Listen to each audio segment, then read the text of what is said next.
Shri Venkateswara gold తాకట్టులో ఉన్న మీ బంగారాన్ని విడిపించి కొనబడును.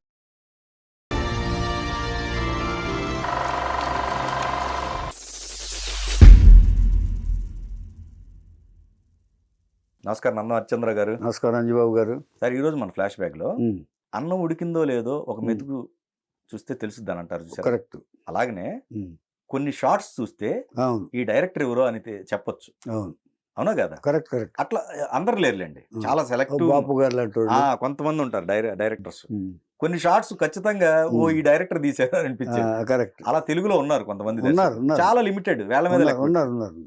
ఆ షార్ట్ చూసి ఈ డైరెక్టర్ మాత్రం ఈ షాట్ తీయగలడు అనే వాళ్ళలో పెద్ద వంశీ గారు. వంశీ, అవును. ఎందుకంటే ఎక్స్ట్రీమ్ లాంగ్ ఉంటాయి, ఇలా ఎక్స్ట్రీమ్ క్లోజ్, ఎక్కువ ఎక్స్ట్రీమ్ క్లోజ్ ఎక్కువ చేస్తారు. అవి రెండు విధాల. అది దాంతో పాటుగా కంపోజిషన్ లో ఒక డిఫరెంట్ ఉంటది. అవునవును, కరెక్ట్.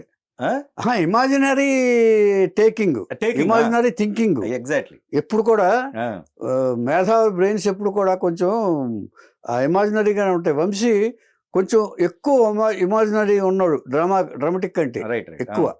డ్రామాను పండించడంలో మా గురువు గారు ఎలాగో అలాగే ఇమాజినరీ థింకింగ్ అది. తర్వాత అందంగా బొమ్మలాగా తీయటం బాపు గారి శైలి. ఏమండి? తర్వాత ఆ సౌందర్య ఆరాధకుడేమో కె రాఘవేంద్రరావు గారు. ఏమండి? ఇలాగా డిఫరెంట్. రాఘవేంద్రరావు గారి ఫ్రేమ్స్ చూస్తే కొన్ని ఇది రాఘవేంద్రరావు గారే తీయగలుగుతారు. ఫ్రేమ్ ఏం కాదు, పళ్ళు చూస్తే కరెక్ట్. ఎగ్జాక్ట్లీ. ఈయన పళ్ళు ఎక్కడో చోట వేస్తారు, ఒకవేళ ముందు లేకపోయినా ఏంటి ఇంకా పళ్ళు పడలేదని ఎదురు చూస్తూ ఉంటాడు ఆడియన్స్. అది చూడండి, అది మార్క్ అండి, డైరెక్టర్ మార్క్. అది చాలా ఇంపార్టెంట్. అలాగే డైలాగ్ చూస్తే మా గురువు గారిని గుర్తు చేసుకుంటారు. అంటే ఆయన కింగ్. ఇక వంశీ గారిని చూస్తే ఇక అదే చెప్పాను, first perfect word imaginary thinker అతను. భావుకుడు. ఈయనకి ఇన్స్పిరేషన్ కూడా ఈ కొరియన్ సంథింగ్ ఉన్నాయి సార్. ఇదే టైప్. కరెక్ట్ గా చెప్పాలంటే భారతరాజా ఇన్స్పిరేషన్ ఇతనికి. ఓకే. ఎప్పుడైనా సరే మీరు తీసుకోండి, భారతరాజా థింకింగ్ కూడా అలాగే ఉంటుంది. భారతరాజా సినిమాలు చూస్తే అక్కడ ఉంటాడు అతను. ఇలాగే అతని ఇమాజినేషన్ ఇదే. భారతరాజా దగ్గర ఒక సినిమా పనిచేశాడు అతను, చెప్తాను నేను. ఏమండి? అందువలన ఎక్కువ ఆయన ఎంతమంది డైరెక్టర్ల దగ్గర పనిచేసినా కూడా భారతరాజా అంత భావకుడు కూడా అక్కడ తమిళనాడులో సెన్సేషన్ క్రియేట్ చేశాడు ఆయన. తర్వాత ఎంత ఇదంటే అలాగే వంశీ గారు కూడా మన తెలుగుకి అలాంటి డైరెక్టర్. రైట్. ఏమండి? చాలా మంది లైక్ చేసే డైరెక్టర్ కూడా ఆయన. భావకుడు, కథా రచయిత, నవల రచయిత, ఏమండి, పాటల రచయిత, తర్వాత సంగీత దర్శకుడు, గాయకుడు, ఏమండి, వాట్ నాట్ అన్నీను. సంగీత దర్శకత్వం వహించాడు ఆయన 5 సినిమాలకి. ఏమండి? ఇలాంటి తర్వాత గోదావరి ఎటకారం బాగా ఎక్కువ. గోదావరి అంటే ఎక్కువ ప్రకృతి ఆరాధకుడు. ఇది పసలపూడి కథలని కదా చెప్తానే. ప్రకృతి ఆరాధకు, ప్రకృతిని ప్రేమించేవాడు. గోదావరి అంటే మరీ ఇష్టం. తన ఊరు పసలపూడి లాకులంటే మరీ ఇష్టం. దాని మీదే కథలు రాశాడు. ఏమండి? అంత భావాన్ని కలిగిన వాడు వంశీ, పెద్ద వంశీ. ఆయన ఒరిజినల్ పేరు అది కాదు. కాకపోతే ఆయన ఆయన పేరు చెప్పడానికి కులాలకు అతీతంగా తన పేరును మార్చుకున్నాడు ఆయన. ఆయన ఇది ఒక పెద్ద ఛానల్లో అడిగినా కూడా ఆయన చెప్పలే కులం ఎందుకండి, మనిషికి ఏ పేరు అయితే ఏంటి, ఏ కులం తగిలించుకోవాలా ఎండ్లో, నేను తగిలించుకోనండి అన్నాడు. అది ఎట్లా అడిగారు ఆయన? అదంతే అడిగారు ఒకళ్ళు. మీరు ఒరిజినల్ ఇది కాదు కదా, మీ ఏంటి ఒరిజినల్ పేరేంటి అని అడిగారు. ఒరిజినల్ పేరు వేరే అడగచ్చు, కులం అడగటం ఏంటి అసలు? అది ఎండ్ కులం తగిలిచ్చారు దాంట్లో. చౌదరి, రెడ్డి ఇలా ఉంటాయి కదండి, నాయుడు ఇలా ఉంటాయి కదండి, అది తీసేసాడు ఆయన. లెక్క ప్రకారం అయితే ఆయన తగిలించుకోవాలి. అంటే ఇప్పుడు పేరు చెప్పను కానీ ఆయన ఆ తండ్రి పేరు చెప్తే మీకు అదన్నీ అర్థమైపోతే మనం వేరే డిస్కస్ చేయక్కర్లే. ఆయనకి ఇష్టం లేదు కాబట్టి. ఆయనకి ఇష్టం లేదు మనం డిస్కస్ చేయటం ఎందుకు? ఏమండి? ఈయన గోదావరి అంటే విపరీతమైన ఇష్టం. గోదావరిలో ఈయన తీసిన సినిమాలు ఎవరూ తీయలేదు. అలాగే జంజార్గా వైజాగ్లో తీసిన సినిమాలు ఎవరూ తీయలేదు. వైజాగ్ అంటే ఆయనకి అంత ఇష్టం, సముద్ర తీరం వైజాగ్ అంటే కూడా. అదే ఆ జంజాల్ గారి గురించి చెప్పినప్పుడు చెప్తాను. ఈయన బలభద్రపురం ఒక ఆయన ఎవరో అయినా ఆ కాలంలో ఒంగోలు జిల్లా ఇది మన దీన్ని వంగర గారిది. ఇది ఇప్పుడు గుంటూరు జిల్లా అండి అన్నాడు. అది ఎవరో తెలుస్తుంది మనకి. ఇప్పుడు మనం ఏదో చెప్తాం, జిల్లాలు మారుతాయి కదండి. ఇప్పుడు దాన్ని కూడా ఇచ్చేస్తుంటే మారిన ప్రకారం మనం ఒకసారి చూసుకోవాలంతే. ఏమండి, అందుకని జిల్లా పేరు చెప్పట్లా నేను. ఏమండి, పర్లేదండి. పాత పూర్వం ఉన్న బలభద్రపురం అంటే తూర్పుగోదావరి జిల్లా చెప్పుకోవచ్చు. ఇప్పుడు కూడా అదే అనుకుంటున్నాను నేను. ఒకవేళ మనం పాతదే చెప్పుకుంటున్నాం. బలభద్రపురం అనే ఊళ్ళో ఒక స్టేషన్ కూడా ఉందండి, చిన్న స్టేషన్.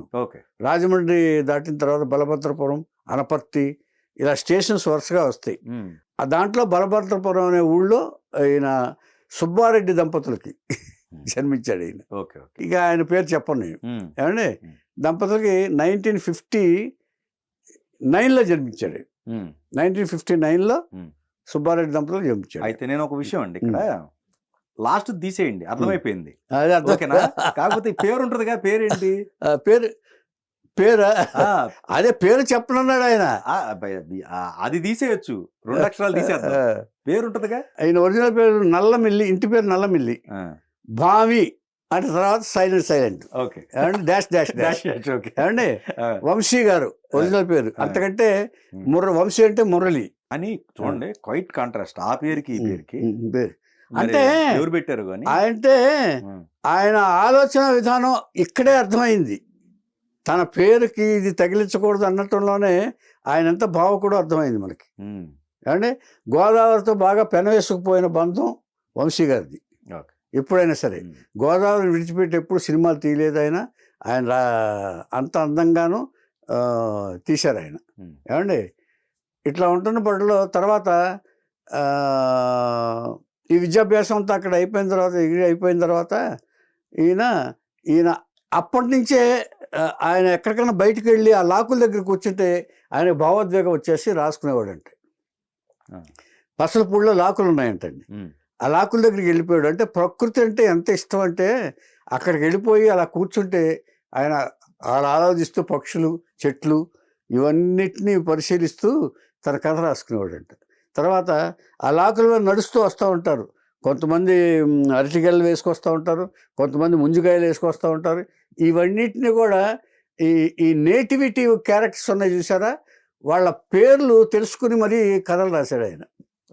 వాళ్ళ పేర్లతో ఆ ఊరు కథలతోటి, ఆ ఊరు మనుషులతోటే 72 పసలపూడి కథలని రాశాడండి. 72 పసలపూడి కథలు అని వాళ్ళ పేర్లతోటి. గమ్మత్తుగా ఉంటాయి పేర్లు.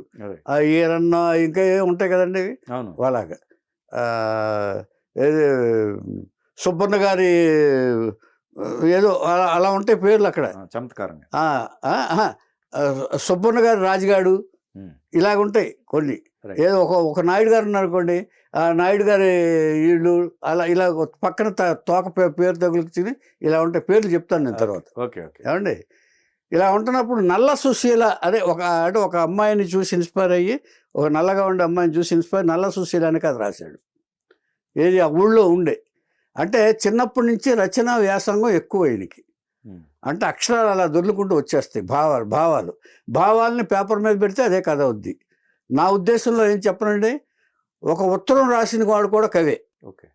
ఉత్తరాన్ని, నీ భావాన్ని ఎప్పుడైతే పేపర్ మీద పెడతావో, ఉత్తరంలో రాస్తావు కదా, అమ్మ నేను ఇలా క్షేమంగా ఉన్నాను, అక్కడ పరిసరాలు అక్కడ ఎలా ఉన్నారు, అంతా బాగున్నారా, ఇది కూడా కవిత్వమే. ప్రతివాడు రచయితే జీవితంలో. ఉత్తరం రాసేవాడు కూడా రచయితే నా ఉద్దేశంలో. అలాగే వంశీ గారు కూడా దేన్ని చూసినా ఆయన ఇన్స్పైర్ అయ్యి ఇచ్చేసేవాడు. ఆయన కథలు రాసేవాడు. అలా ఒకసారి నల్ల సుశీల కథ రాసి ఆంధ్రజ్యోతికి పంపించాడు. ఆంధ్రజ్యోతికి పంపిస్తే ఇతను కూడా ఉంటారు కదండి, ఇతను రాస్తాడు, మనకంటే తెలివైనోడు అంటే ఈర్ష్యకు పడేవాళ్ళు చాలామంది ఉంటారు అక్కడ. ఆంధ్రజ్యోతికి పంపిస్తే ఆ కథని ఎంపిక చేసుకుని చెక్ పంపించారు, 200 రూపాయలు చిల్లర, 260 రూపాయలు. అప్పుడు పురాణ సుబ్రహ్మణ్యం గారని ఆయన ఎక్కువ ఆంధ్రజ్యోతి ఎడిటర్. చెక్ పంపించాడు. చెక్ పంపించిన తర్వాత ఇంకా ఈర్ష్య వచ్చేసింది. అప్పుడు ఇంకొక అతను వేరే కథ రాసి, ఆ పక్కన అతను ఫ్రెండ్స్ ఉంటారు కదా, ఒక స్నేహితులు లాంటి వాడు, వెన్నుపోటు పొడిచేవాడు ఉంటారు కదా, వచ్చి కథ రాసి, ఇది అతను రాసింది రష్యన్ అనువాదం, అతను రాసింది కాదు, ఇది మీరు అనవసరంగా వాళ్ళు ఏమన్నా రేపు కేసులు వేస్తారని చెప్పేసి ఉత్తరం రాశాడు. పక్కన తిరిగాడు ఇతను ఒక భావుకత్వంతో రాశాడు. అదే అదే ఆ పక్కన తిరిగేవాడు అంటే పక్కాడు బాగుపడటం ఇష్టం లేదు. మన పక్కనే మనం నమ్ముతాం, శత్రువులు మన పక్కనే ఉంటారు, మనం నమ్ముతాం. పక్కన బయట శత్రువుని మనం తట్టుకోవచ్చు, కానీ పక్కన ఉన్న శత్రువుని అసలు మనం పట్టుకోకపోతే, గుర్తుపట్టలేకపోతే మన పని అవుట్. రైట్. ఎప్పుడైనా సరే ఏమంటే వాళ్ళు రాస్తే వాళ్ళు చెక్కు తిరిగి పంపించామని చెప్పారు. ఓకే. ఆంధ్రజ్యోతి వాళ్ళు చెక్కు పంపించారు కదా, తిరిగి పంపించామన్నారు. పంపించామంటే ఛాలెంజ్గా తీసుకున్నాడు. ఏంటి ఇలాగే చేస్తున్నారు అని మళ్ళీ తను వేరే కథ రాసి ఇంకొకటి రాసి పురాణ సుబ్రహ్మణ్యం గారికి పంపించాడు. ఏంటి అనుకుంటున్నా, అది నా దీంట్లో రాసింది, నేను నాకు అలాంటి చేయాల్సిన అవసరం లేదు అని పురాణ సుబ్రహ్మణ్యం చేశాడు. వాళ్ళు అబ్జర్వ్ చేసి ఈయన పెర్ఫెక్ట్ రైటర్ అని చెప్పేసి మేము ప్రచురిస్తున్నాం, మీ చెక్కు మీరే ఉంచుకోండి అని చెప్పి పురాణ సుబ్రహ్మణ్యం గారు జడ్జి చేశారు. అప్పట్లో పురాణ సుబ్రహ్మణ్యం గారు అంటే పెద్ద ఇది డిసైడింగ్ ఫ్యాక్టర్ అక్కడ ఆంధ్రజ్యోతిలో ఈ వీక్లీకి. ఓకే. ఏమంటే జడ్జి చేసి ఇచ్చేశారు. అయిన తర్వాత ఇప్పుడు అక్కడి నుంచి కూర్చుని కథలు రాసుకుంటూ చేస్తున్నారు, ప్రచురణ అవుతున్నాయి. ఈయన రైటర్గా అంటే ఎవరికి ఇది చేయలే. నేను రైటర్ని, నేను ఇదని చెప్పుకుని ఎప్పుడు తిరిగేవాడు కాదు. తన లాకులంటే ఇష్టం. ఒకసారి ఈవినింగ్ అక్కడికి వెళ్ళొద్దాం, అక్కడ కూర్చుంటాడు. కూర్చున్న తర్వాత ఒక పుస్తకం, ఒక చిన్న స్క్రిప్టింగ్ ప్యాడ్ జేబులో పట్టుకుంటాడు, వెళ్తాడు, తనకు అనుకున్న భావాలన్నీ దాని మీద పెడతాడు. ఇలాగ రైటరు. ఓకే. ఏమండి అయిన తర్వాత అందరూ ఫ్రెండ్స్ అందరూ ఏం చేశారంటే, ఫ్రెండ్స్ కాదు పెద్దలందరూ కొంత ఇతనిలోని భావుకతని, రచన శైలిని గమనించి, నువ్వు ఈ పసలపూడికి అంకితం కాకూడదు, నువ్వు మెడ్రాస్ చాలామందికి అలా జరుగుతాయి. ఏమండి నువ్వు మెడ్రాస్ వెళ్ళు, ప్రయత్నించు, సినిమాల్లో ప్రయత్నించు, రైటర్గా అయినా ఇది వస్తావని చెప్పేసి ఆయన ఇచ్చేసాడు.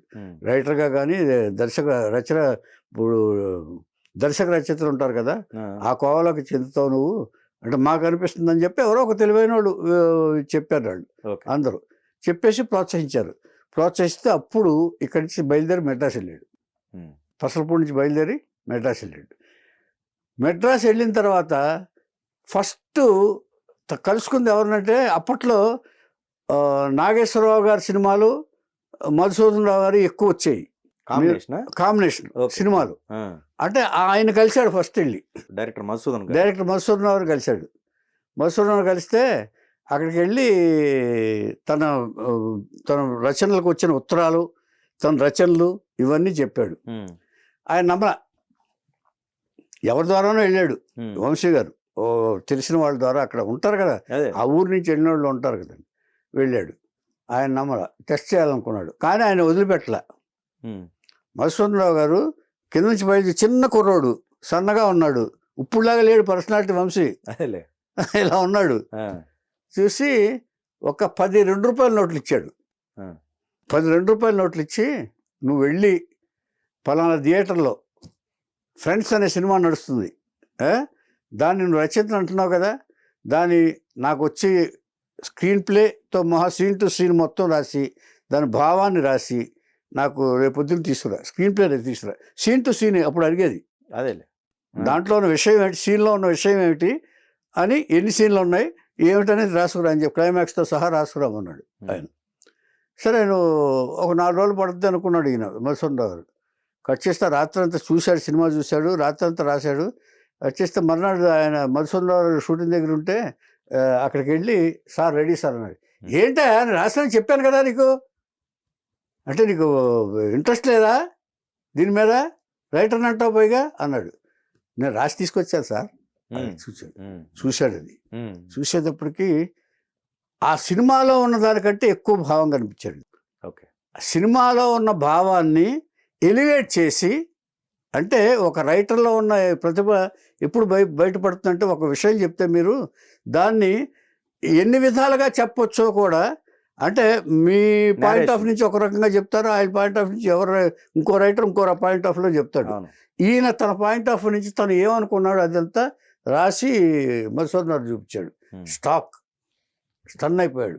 నువ్వు ఇమ్మీడియట్గా చేరిపోవాయని చెప్పి. అప్పుడు ఆయన సినిమా చేసేది ఎన్టీఆర్ తోటి ఎదురీత. ఎన్టీఆర్ తోటి ఎదురొచ్చేస్తున్నాడు ఆయన. ఎదురొచ్చేస్తుంటే దానికి అసిస్టెంట్ డైరెక్టర్గా పెట్టాడు. అప్రెంటిస్. ఓకే. అప్రెంటిస్ అయినా కూడా ఆయనకి ఇచ్చిన ఇంపార్టెన్స్ మిగతా వాళ్ళు సీనియర్ స్టాఫ్కి ఇవ్వాలి ఆయన ఎదురీత. ఆ తర్వాత ఇంకో సినిమా ఏదో చేశారు. ఆ తర్వాత మధుసూదన్ గ్యాప్ వచ్చింది. అప్పుడు ఏం చెప్పాడంటే, నువ్వు కొంచెం ఎక్కడైనా చూసుకొని నాకు గ్యాప్ వచ్చి మళ్ళీ సినిమా పిలుస్తాను అని చెప్పి మధుసూదన్ చెప్పారు. అప్పుడు యువి బాబు అని ఇన్స్టిట్యూట్లో చదివాడు. నాకు తెలుసు, నా ఫ్రెండే. యువి బాబు అని ఇన్స్టిట్యూట్లో చదివి డైరెక్షన్ చేశాడు. పగడాల పడవ దానికి అసిస్టెంట్ డైరెక్టర్ చేశాడు. అంటే అప్పుడు ఏది దొరికితే ముందు బ్రతుకు తెరువు కూడా కావాలి. ఇప్పుడు అక్కడికి వెళ్ళిన తర్వాత ప్రతిసారి ఇంటి దగ్గర నుంచే తెప్పుకెళ్ళి గ్యాప్ వచ్చినప్పుడల్లా ఇంటి దగ్గరికి ఫోన్ చేసి డబ్బులు తెప్పించుకోవడం అనేది ఈయనకి ఇష్టం లేదు. అంటే ఎవరికి ఇష్టం ఉండదు దాదాపుగా. ఏమండి, వచ్చి పగడాల పడవ చేశాడు. అప్పుడు పగడాల పడవ చేస్తున్నప్పుడు నెక్స్ట్ ఏడిది నాగేశ్వరరావు గారు కొమ్మినేని శేషగిరిరావుతో తాయారమ్మ బంగారయ్య అనే సినిమా తీస్తున్నాడు ఆయన. సత్యనారాయణ గారు, జానకి హీరోయిన్లు. మెయిన్ అది సంసారాలను కుదుటపరిచే జంట ఇది. తాయారమ్మ జానకి, బంగారయ్య ఏమో సత్యనారాయణ గారు. ఆ సినిమాకు పనిచేశాడు. ఆ సినిమాకు పనిచేసిన తర్వాత కొమ్మినేని శేషగిరిరావు డైరెక్టర్, మా కొలీగ్ కొమ్మినేని శేషగిరిరావు అయిన తర్వాత అది ఏడిది నాగేశ్వరరావు గారు పిక్చరు. అప్పుడు ఆ సినిమా చేస్తున్నప్పుడు వంశీలోని ప్రతిభను గ్రమించాడు ఏడిది నాగేశ్వరరావు గారు. ఆయన నెక్స్ట్ పిక్చరు తాయారమ్మ బంగారయ్య తర్వాత నెక్స్ట్ పిక్చర్ కె. విశ్వనాథ్ గారిది. ఆయన చేస్తూ ఈ సినిమా అయిపోయిన తర్వాత నిన్ను ఉండవయ్యా, నువ్వు విశ్వనాథ్ గారు పరిచయం చేస్తానని చెప్పేసి ఆయన పరిచయం చేశాడు. పరిచయం చేసిన తర్వాత ఆయన ఆలోచిద్దామన్నాడు. ఆయన ఈ లోపల ఏడిది నాగేశ్వరరావు గారి భార్య, ఈయన నవళ్ళు ఉన్నాయి కదా, ఈ నవల్ అప్పుడుగా రాశాడు. మహల్లో కోయలం ఏదో రాశాడు ఆయన. ఆ నవల్ తీసుకెళ్ళి విశ్వనాథ్ గారి భార్యకి ఇచ్చింది ఆవిడ. వాళ్ళిద్దరూ ఇది కదా. ఆ చదివిన తర్వాత ఆవిడే విశ్వనాథ్ గారికి చెప్పింది వంశీ గురించి. ఆ కుర్రాడు చాలా తెలివైనడు, చాలా బాగా రాశాడు నవల, నేనే ఇంప్రెస్ అయ్యాను బాగా అని చెప్తే వెంటనే పిలిపి చెప్పుకున్నాడు. ఆ సినిమా శంకరాభరణానికి పనిచేశాడు విశ్వనాథ్ గారి దగ్గర. విశ్వనాథ్ దగ్గర పనిచేసిన తర్వాత వెంటనే మళ్ళీ శుభోదయానికి కూడా పనిచేశాడు.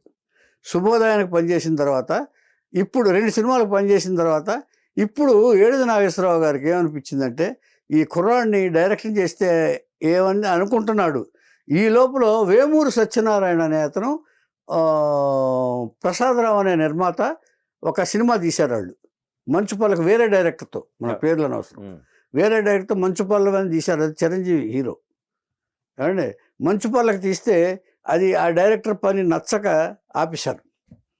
కొత్త డైరెక్టర్ చూడమన్నాడు. వేమూరు సత్యనారాయణ అనేది అతను ఎలాంటి ఈ బాధ్యతలు వహిస్తాడు, కథా చర్చల్లో పాల్గొంటాడు, ప్రొడక్షన్ వ్యవహారాలు చూస్తూ ఉంటాడు, ఎవరెవరికి ఏం కావాలి అరేంజ్మెంట్స్ ఇచ్చే, అంటే కొందరు ప్రొడ్యూసర్స్కే అంటే జడ్జిమెంట్ అతను బాగుంటుందని ఒక అభిప్రాయం వాళ్ళకి. అప్పుడు ఏమనుకున్నారంటే వాళ్ళు, కొత్త డైరెక్షన్ పెడదాం, కుర్రాళ్ళు చాలా బాగా పనిచేస్తున్నాడు ఈ మధ్య, వంశీ అని చూశాను నేను, ఏడిది నాగేశ్వరరావు దగ్గర పనిచేస్తున్నాడు అని ఆయన తీసుకొస్తానని చెప్పి తీసుకొచ్చారు. అబ్బే నేను ఎప్పుడో చేయనంటే నాకు ఇంకా అవగాహన రావాలి, ఇప్పుడు 5-6 పిక్చర్లుగా చేసింది నేను, అంచేత నేను కొంచెం నేర్చుకుని చేస్తానంటే, కాదు నువ్వు చేయగలవు, నీకు ఇది ఉంది అని చెప్పి బలవంతంగా ఒప్పించారు వంశీని. ఏం చేద్దంటే, ఒక డైరెక్టరు ఇలాంటి భావుకులు కథలు చేయాలనుకున్నప్పుడు, సినిమాలు చేయాలనుకున్నప్పుడు తన ఉద్దేశం ఏం చెప్పాడంటే, ఏమంటే కథ నాది కాదు, వేరే వాళ్ళ కథ, వాళ్ళ దాంట్లోకి నేను దూరి చేయాలంటే నాకు కొంచెం ఇబ్బందిగా ఉంటుందని చెప్పాడు వంశీ ముందే. అంతే కదా, నా కథ అయితే నా కమాండ్లో ఉంటుంది సార్, నేను ఏమనుకుంటే అది చేయగలను, దర్శకత్వం అలా చేయాలనుకుంటున్నాను నేను, కాదు వంశీ ఇప్పుడు ఇది ప్రెస్టేజ్ ఇష్యూ నాకు, అంచేత నువ్వు చేసి పెట్టాలని చెప్తే మంచు పల్లకి చేశాడు ఆయన. అందులో చాలా బ్రహ్మాండమైన రాజన్ నాగేంద్ర గారు మ్యూజిక్ చేశారు. మేఘమా దేహమా ఉరం మెరవకే క్షణం, వండర్ఫుల్ పాట. ఇలా అందులో పాటలనే బాగుంటాయి. అంటే దీన్ని బట్టి దర్శకుడి యొక్క టేస్ట్ ఏంటో తెలిసిపోయింది ఇప్పుడు ఇక్కడ. అంటే మ్యూజిక్కి వంశీ యొక్క టేస్ట్ ఏంటో తెలిసిపోయింది. ఇది అయిన తర్వాత ఆ మంచు పల్లకి అయింది, కొంచెం యావరేజ్గానే ఆడింది, పర్లేదు అది. బట్ దర్శకుడిగా మంచి పేరు వచ్చింది దర్శకుడు. ఆ తర్వాత ఏడిది నాగేశ్వరరావు గారు పిలిచి, నీకు నచ్చిన నవలు ఉంటే చెప్పు, ఒక సినిమా తీద్దామని చెప్పాడు ఆయన. నీకు నచ్చిన నవలు ఉంటే చెప్పు, సినిమా తీద్దామని చెప్పి. ఏం చేద్దంటే ఏడి నాగేశ్వరరావు బాగా నమ్మకం వంశీ అంటే. తీద్దామంటే మహల్లో కోయిల్ అని సజెస్ట్ చేశాడు, తను రాసిందే. మహల్లో కోయిల్ అని నవల రాశాడు, తను రాసింది సజెస్ట్ చేశాడు. సజెస్ట్ చేస్తే అది అందరికి నచ్చింది.